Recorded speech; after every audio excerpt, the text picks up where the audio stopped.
Block elements पढ़ रहे थे हम, पी ब्लॉक एलिमेंट्स में पढ़ रहे थे ग्रुप 15। केमिकल प्रॉपर्टीज के बारे में बेसिक इंफॉर्मेशन हम ले चुके हैं, क्या उनकी ऑक्सीडेशन स्टेट होगी, क्या नाइट्रोजन की प्रॉपर्टीज होगी as compare to the elements of its own group. अब हम एक्चुअल में स्टार्ट करने वाले chemical properties of group 15 elements. तो सबसे पहले हम डिस्कस करेंगे रिएक्टिविटी विद हाइड्रोजन। हाइड्रोजन के साथ रिएक्टिविटी डिस्कस करेंगे सबसे पहले हम ग्रुप 15 एलिमेंट्स की। Let's start.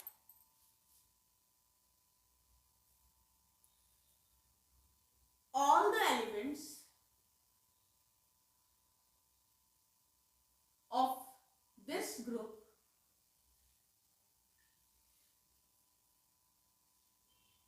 form hydrides। सभी एलिमेंट्स इस ग्रुप के हाइड्राइड्स बनाएंगे, और किस टाइप के बनाएंगे? ऑफ द टाइप EH3, जहां पर E जो है वो इंडिकेट करता है एलिमेंट ऑफ दिस ग्रुप 15। अब देखिए, जैसे कि नाइट्रोजन बनाएगा NH3, तो ये बन गया अमोनिया। ऐसे ही फॉस्फोरस बनाएगा PH3 हाइड्राइड, जिसका नाम है फॉस्फाइन। फिर आर्सेनिक बनाएगा ASH3, जिसका नाम है आर्साइन। देन एंटीमनी बनाएगा SbH3, जिसका नाम है stibine. And the last will be BiH3, जिसका नाम है बिस्मथाइन। BISMUTHINE, बिस्मथाइन। सो सभी के हाइड्राइड्स मैंने आपके सामने लिख दिए हैं। अब हम बात करते हैं इन हाइड्राइड्स की स्टेबिलिटी के बारे में। Stability of hydrides decreases from NH3 to BiH3। तो अगर स्टेबिलिटी की बात की जाए तो डाउन द ग्रुप अगर हम इस केस में जाते हैं, मतलब NH3 से अमोनिया से फॉस्फाइन, फॉस्फाइन से आर्साइन से लेके बिस्मथाइन तक जाएंगे, तो स्टेबिलिटी डिक्रीज होगी फ्रॉम अमोनिया टू बिस्मथाइन। क्यों होगी? Because the bond length increases down the group। तो जैसे हम ग्रुप में डाउनवर्ड्स जाते हैं, नाइट्रोजन से लेके बिस्मथ तक जाते हैं, तो size of the atom increases. अब हाइड्रोजन तो सब में कॉमन ही है, तो ये जो EH3 बन रहा है, तो इसमें EH जो बॉन्ड है उसकी bond length down the group increase होती है। बॉन्ड लेंथ इंक्रीज होगी तो स्टेबिलिटी डिक्रीज हो जाएगी, तो इसीलिए स्टेबिलिटी इन हाइड्राइड्स की डाउन द ग्रुप डिक्रीज हो जाती है because of increase in bond length. Next point discuss करते हैं। यहां हमने स्टेबिलिटी के बारे में डिस्कस किया। अब हम डिस्कस करेंगे रिड्यूसिंग कैरेक्टर के बारे में। अगर रिड्यूसिंग कैरेक्टर की बात की जाए, क्योंकि हम यहाँ रिड्यूसिंग कैरेक्टर की बात कर रहे हैं, मैं उसे अंडरलाइन कर देती हूँ। सो रिड्यूसिंग कैरेक्टर की बात की जाए तो reducing character increases down the group because the tendency to release hydrogen increases down the group due to decreased stability। तो यहां मैं आपको बता दूं रिड्यूसिंग कैरेक्टर क्या होता है। और रिड्यूसिंग कैरेक्टर का मतलब है tendency to reduce some other substance, खुद को ऑक्सीडाइज करना, दूसरे को रिड्यूस करना, वो होता है रिड्यूसिंग कैरेक्टर। तो इस ग्रुप के एलिमेंट्स जो है ये इजी ऑक्सीडाइज होके दूसरे को रिड्यूस करते हैं। तो हमें एग्जैक्टली ये देखना है कि डाउन द ग्रुप वो ऑक्सीडाइज होने की उनकी जो टेंडेंसी है वो कैसी है, अकॉर्डिंगली फिर रिड्यूसिंग एजेंट या रिड्यूसिंग कैरेक्टर जो है वो पता चल जाएगा।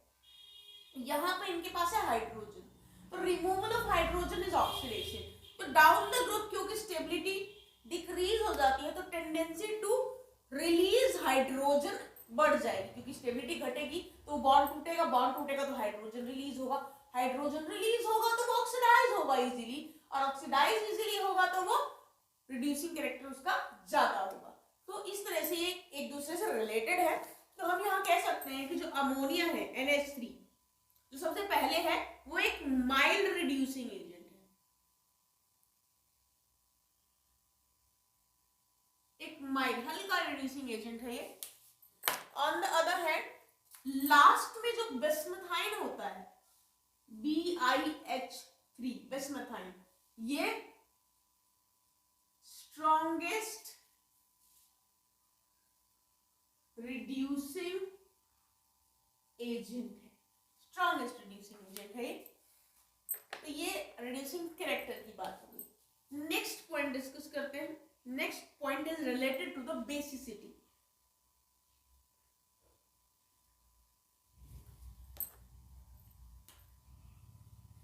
अगर हम बेसिसिटी की बात करें तो basicity decreases in the order. कौन से ऑर्डर में डिक्रीज होती है बेसिसिटी? मैं ऑर्डर आपके सामने लिख देती हूँ।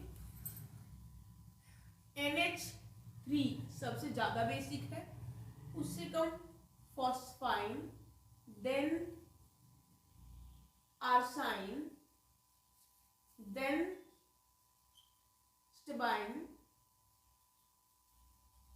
and the last one is bismuthine.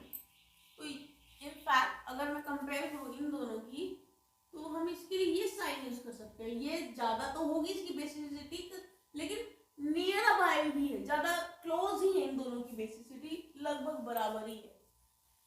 तो ये बेसिसिटी का ऑर्डर फॉलो होगा। बेसिसिटी मतलब tendency to donate lone pair of electrons which are present on the atom of these groups. Next point discuss करते हैं। बॉइलिंग पॉइंट डिस्कस करते हैं अब हम। बॉइलिंग पॉइंट के बारे में हम बात करें तो सबसे पहले मैं आपके सामने इनके बॉइलिंग पॉइंट्स लिख देती हूँ, तब डिस्कस करेंगे।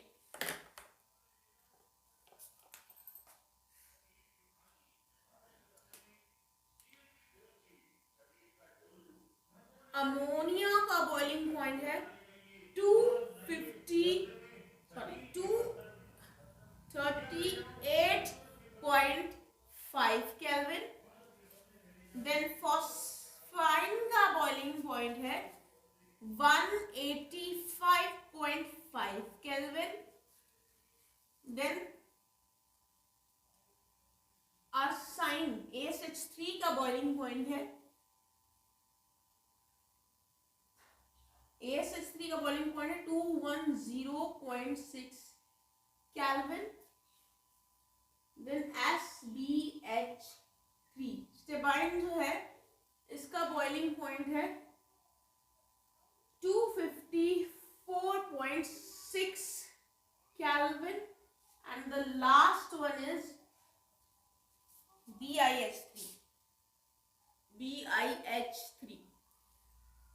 BiH3 का बॉइलिंग पॉइंट है 290 केल्विन।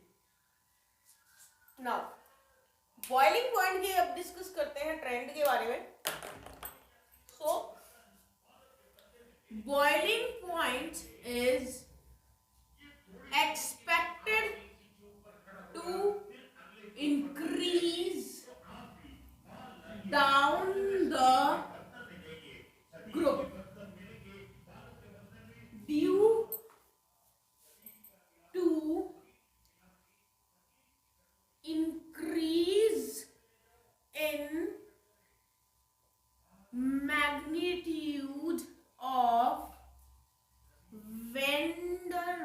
Charles forces। नाउ अगर हम बॉइलिंग पॉइंट की बात करें तो बॉइलिंग पॉइंट एक्सपेक्ट करते हैं हम कि बॉइलिंग पॉइंट इंक्रीज होगा डाउन द ग्रुप। क्यों? Due to increase in the magnitude of van der Waal forces. अब ऐसा होने से क्या होगा? अगर वैन डेर वाल फोर्सेस की बात की जाएगी तो van der Waal forces down the group increase हो रहे हैं, तो फोर्सेस ऑफ अट्रैक्शन इंक्रीज होंगे, तो बॉइलिंग पॉइंट अपने आप ही इंक्रीज होगा। तो जरा देखते हैं, NH3 का थोड़ा हाई बॉइलिंग पॉइंट है, फिर PH3 का 185, फिर इंक्रीज हो गया 210.6 केल्विन, देन ये और इंक्रीज हो गया और ये फिर थोड़ा सा यहाँ पर डिक्रीज हो गया है।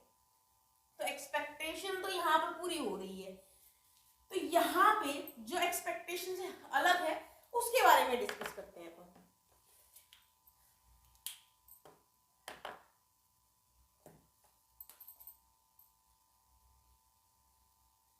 एक्सेप्शन के बारे में डिस्कस करते हैं। यहाँ पे देखिए, आप ध्यान से देखिए, 185.5, 210.6, 254.6 और आगे ये 290 केल्विन, यहाँ पे इंक्रीज ही हो रहा है, यहाँ से और फिर इंक्रीज हो रहा है, बट ये थोड़ा एक्सेप्शनल केस है, इसे हम डिस्कस कर लेते हैं। तो एक्सेप्शन क्या है यहाँ पे? एक्सेप्शन है NH3। तो NH3 has higher boiling point, और इतना है कि इससे भी ज्यादा, देखिए, और इससे भी ज्यादा, ये देखिए, इससे ये आपका 254 केल्विन है, ये तो ज्यादा है, ये इससे भी ज्यादा इसका बॉइलिंग पॉइंट है 238.5, ये इससे भी ज्यादा है, मतलब ज्यादा तो है, क्यों है? is has higher boiling point even than ASH3, इससे भी ज्यादा। क्यों है? Due to intermolecular hydrogen bonding, क्योंकि यहाँ पर इंटरमॉलिक्यूलर हाइड्रोजन बॉन्डिंग है, जिसकी वजह से बॉइलिंग पॉइंट इसका ज्यादा है। क्योंकि आपको पता होना चाहिए, hydrogen bonding is the strong forces of attraction as compare to the van der Waal. तो इन सभी में तो van der Waal forces of attraction थे, वो थोड़े वीक है, और इसमें है हाइड्रोजन बॉन्डिंग जो थोड़ा स्ट्रॉन्ग है, इस वजह से इसका बॉइलिंग पॉइंट भी थोड़ा ज्यादा ही है। तो ये कुछ पॉइंट्स हमने डिस्कस किए हैं। कुछ और पॉइंट डिस्कस करते हैं, जैसे कि बॉन्ड लेंथ।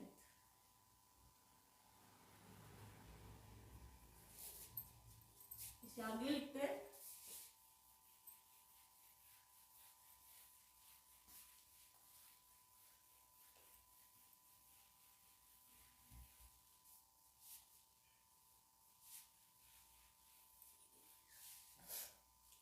नेक्स्ट पॉइंट हम डिस्कस करेंगे बॉन्ड लेंथ। बॉन्ड लेंथ की अगर बात किया जाए तो हम डिस्कस करेंगे किस किस की? हम डिस्कस करने वाले हैं NH3, हम डिस्कस करने वाले हैं PH3, then ASH3, SBH3 and BiH discuss करेंगे। तो बॉन्ड लेंथ अगर हम लिखें तो बॉन्ड लेंथ हम लिखेंगे पिकोमीटर्स में।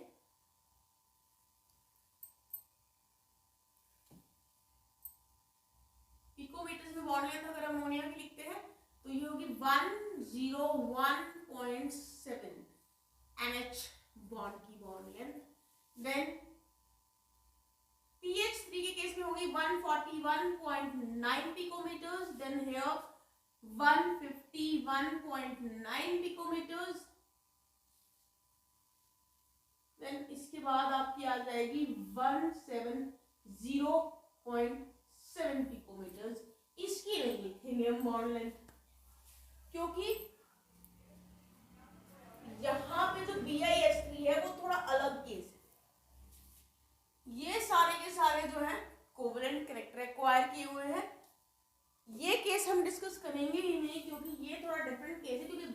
द ओनली मेटल, तो उस केस को हम यहाँ डिस्कस नहीं कर रहे हैं। तो नेक्स्ट हम डिस्कस करेंगे बॉन्ड लेंथ के बाद HEH एंगल, जो बॉन्ड एंगल बनेगा उसको डिस्कस करते हैं हम नेक्स्ट। यहां होगा 107.8 degree, 93.6 degree, 91.8 degree, then again 91.3 degree, ये होगा बॉन्ड एंगल। देन हम नेक्स्ट डिस्कस करेंगे del enthalpy of dissociation, standard enthalpy of dissociation in kilo joules per mole. तो इस केस के इन केसेस के अंदर एंथैल्पी ऑफ डिसोसिएशन मतलब कि बॉन्ड को तोड़ने के लिए कितनी एनर्जी चाहिए वो हम डिस्कस करेंगे किलो जूल्स पर मोल में। तो अमोनिया के केस में ये होगा 389 kilo joules per mole, then 322 kilo joules per mole, then 297 kilo joules per mole and then 255 kilo joules per mole होगा। तो ये डिस्कस कर लिया हमने रिएक्टिविटी विद हाइड्रोजन। इसके बाद नेक्स्ट हम डिस्कस करेंगे रिएक्टिविटी विद ऑक्सीजन।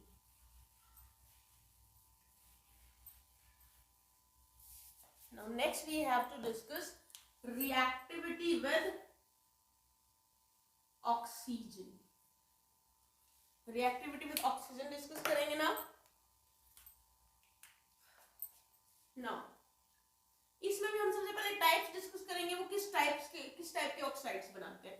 तो हम कह सकते हैं it forms the elements of these group forms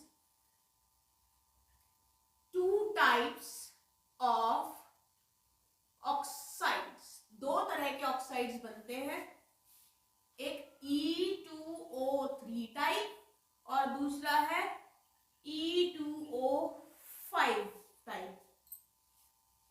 तो ये दो टाइप के ऑक्साइड्स ग्रुप के एलिमेंट्स बनाते हैं। नेक्स्ट पॉइंट डिस्कस करते हैं, ये जो ऑक्साइड्स हैं, the oxides in higher oxidation state.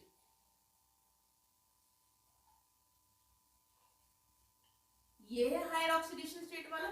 तो oxide with higher oxidation state, इन दोनों में से जो भी हायर ऑक्सीडेशन स्टेट शो करेगा, ये आप देख सकते हैं, कैलकुलेट करके भी देख सकते हैं। तो जो हायर ऑक्सीडेशन स्टेट वाला होगा वो क्या करेगा, तो the oxides in higher oxidation state of the elements of this group, वो क्या है, दे आर मोर एसिडिक, वो ज्यादा एसिडिक है। तो यहां पे हमने आपको बता दिया एसिडिक कैरेक्टर के बारे में। तो हायर ऑक्सीडेशन स्टेट वाले एलिमेंट्स जो है वो ज्यादा एसिडिक है as compare to the then that of lower oxidation state. तो हायर ऑक्सीडेशन स्टेट वाले ज्यादा एसिडिक, लोअर ऑक्सीडेशन स्टेट वाला कम acidic. The oxides in higher oxidation state of elements are more acidic than that of the lower oxidation state. अब acidity की बात करते हैं, डाउन द ग्रुप क्या ट्रेंड होते हैं। तो acidic character decreases down the group acidic character decrease होता है।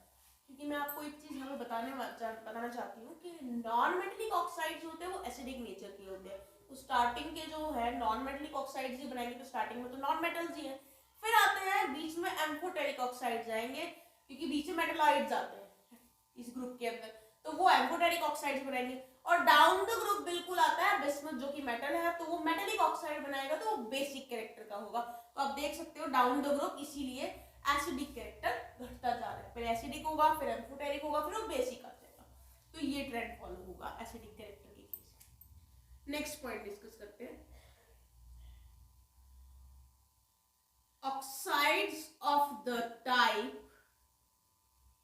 E2O3 of nitrogen and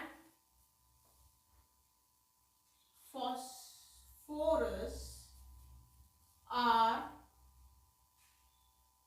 purely acidic, जो कि मैंने आपको जस्ट अभी बताया है। ये दोनों के ऑक्साइड जो है वो प्योरली एसिडिक होंगे, क्योंकि नाइट्रोजन और फॉस्फोरस दोनों ही नॉन मेटल है और non metallic oxides acidic nature के होते हैं। That of arsenic and antimony, ये दोनों मेटलॉइड्स है, तो इन दोनों के जो ऑक्साइड्स होंगे एम्फोटेरिक होंगे, amphoteric, and those of bismuth, क्योंकि ये मेटलिक ऑक्साइड बनाएगा तो ये होगा बेसिक। तो ये हो गई बात रिएक्टिविटी विद ऑक्सीजन की। नेक्स्ट केमिकल प्रॉपर्टी डिस्कस करेंगे अब हम, third one, that is reactivity with halogens.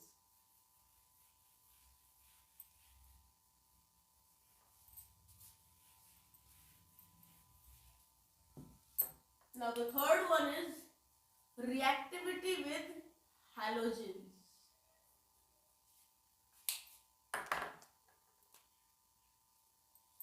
Reactivity with halogens की बात करें तो सबसे पहले टाइप्स देखेंगे। Forms two types of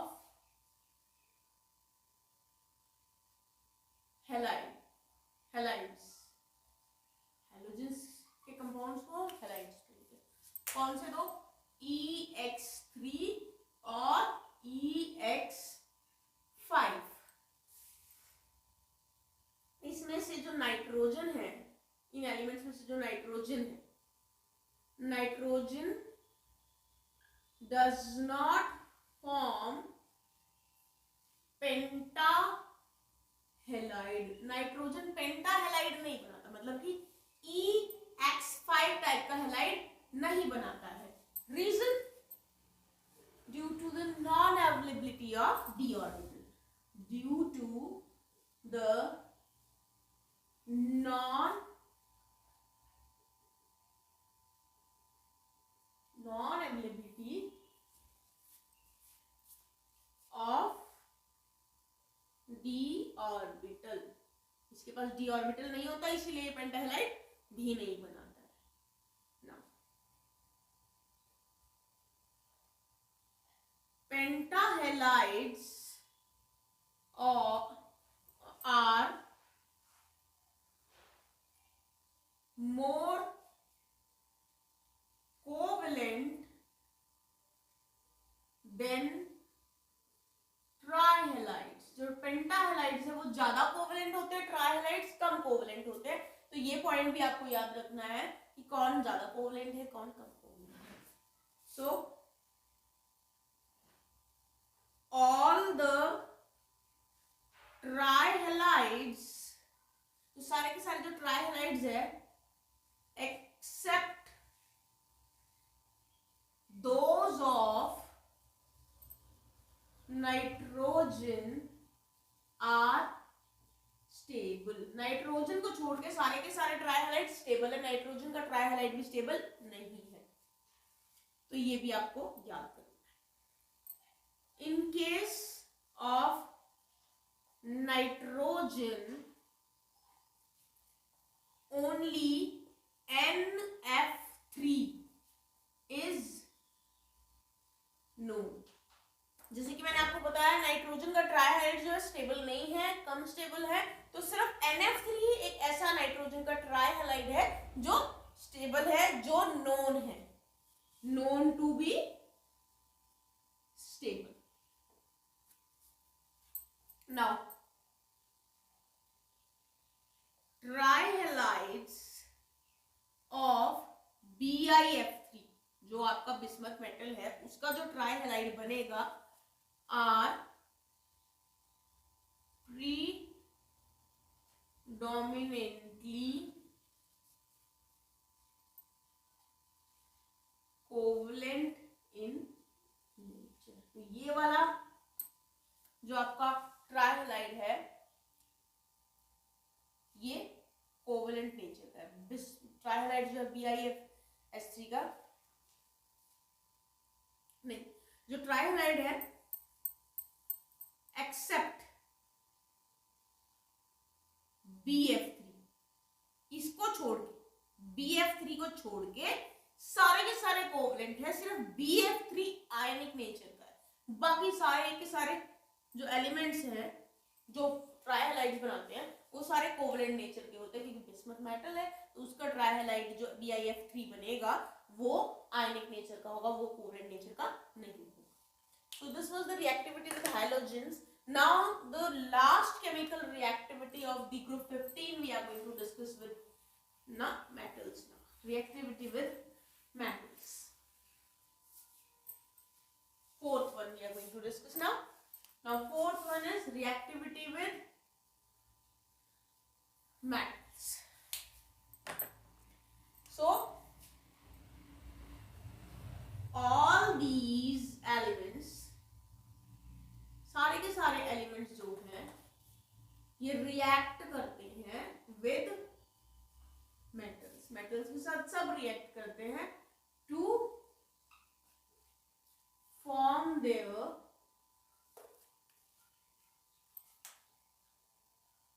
binary compounds, और फिर ये बाइनरी कंपाउंड्स बनाते हैं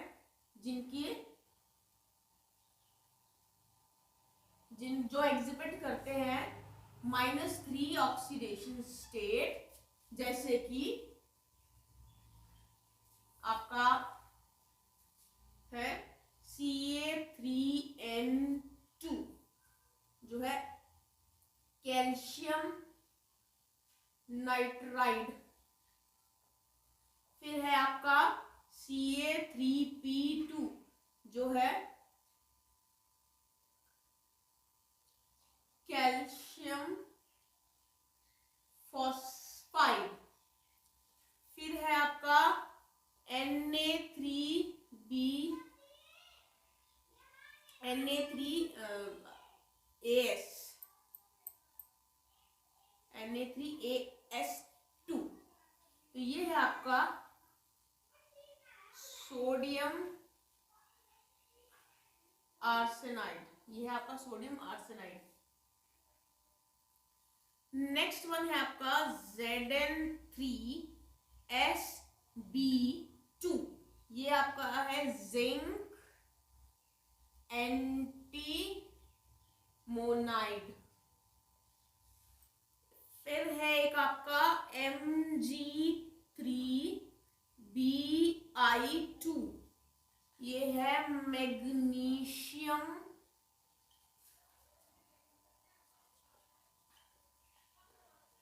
बिस्मथाइड।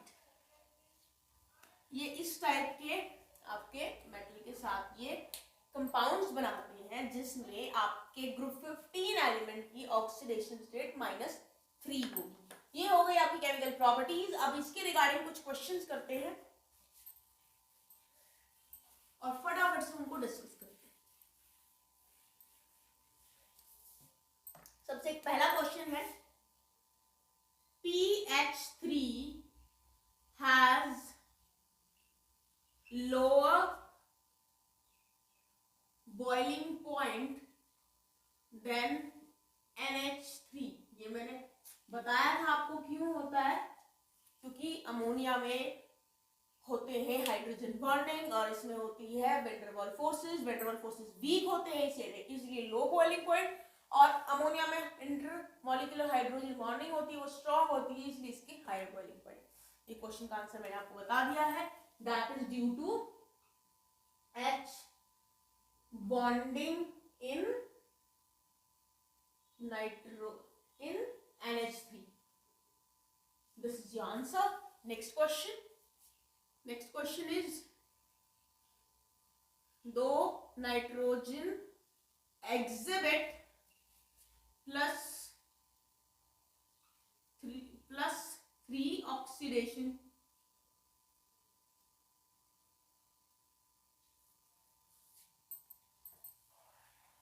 यहाँ इस क्वेश्चन को थोड़ा चेंज करते हैं।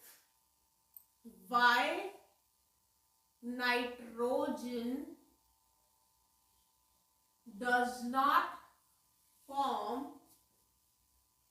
पेंटाहेलाइड। इसका भी आंसर है हमारे पास, पेंटाहेलाइड क्यों नहीं बनाता, ये भी मैंने आपके साथ डिस्कस किया था। Due to the absence of d orbital, d orbital नहीं होता इसके पास, इसीलिए। Next question, why are pentahalides more covalent than trihalides? Simple से वर्ड में आपको आंसर दूंगी, क्योंकि पहले भी डिस्कस कर चुके हैं इस इफेक्ट को हम। Due to inert pair effect, क्योंकि अंदर वाले जो 2 इलेक्ट्रॉन है एस ऑर्बिटल के वो इनर्ट रहते हैं, पार्टिसिपेट नहीं करते, पार्टिसिपेट करेंगे तो कोवेलेंट बॉन्ड बनाएंगे, इसीलिए ये पेंटाहेलाइड ज्यादा कोवेलेंट होते हैं, ट्राइहेलाइड्स कम कोवेलेंट होते हैं। Next question, why is BiH3 the strongest reducing agent? Strongest reducing agent क्यों है ये?